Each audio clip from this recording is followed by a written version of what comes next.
Update naman tayo sa lagay ng panahon dito sa Pilipinas mula sa ating ka-weather. BNC resident meteorologist Benison Estareja. Benison.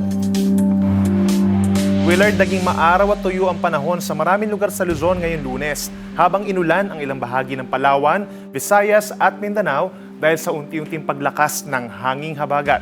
Base naman sa pagtaya ng Pag-asa, isang low pressure area po ang posibleng babuo sa mga cloud clusters o kumpul ng ulap na ito sa susunod na 24 oras. Mula Miyerkules hanggang Biyernes, mabagal na kikilos ang sama ng panahon, palapit po ng Luzon at Visayas, at may chance rin po na maging bagyo ito bago pa tumama sa ating kalupaan. Manatiling nakatutok sa updates ng ahensya patungkol sa potensyal ng sama ng panahon na ito.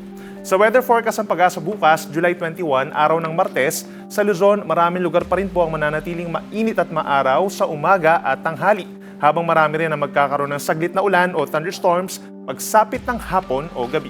Sa umaga, pinakamataas ang tsansa ng light rains sa may Bataan, Cavite, Batangas, Occidental Mindoro, Romblon at Masbate. Habang simula sa hapon, may isolated na ulan na sa may Ilocos Region, Cordillera Region, Zambales, Tarlac, Pampanga at Occidental Mindoro. Sa Metro Manila at kalapit probinsya nito na Bulacan, merong madaling araw na mga isolated rains lamang at walang aasahang significant na ulan bukas. Kaya asahan pang bababa ang water levels Angat Dam sa mga susunod na araw.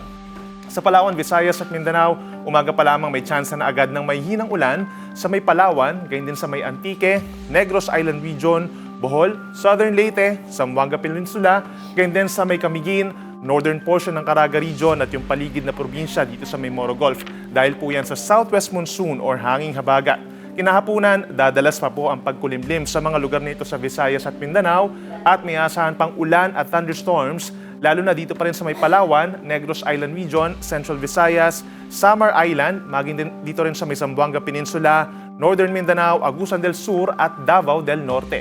Kaya sa mga ka-weather natin dyan, ihanda na po ang inyong payong or kapote bukas at mag-ingat sa banta ng baha at pagguho ng lupa.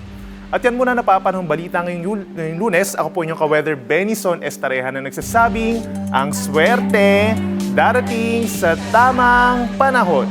Manatiling nakatutok sa Bilyonaryo News Channel, sumubaybay sa aming social media accounts at mag-subscribe sa aming YouTube channel para sa mga eksklusibong balita at storya.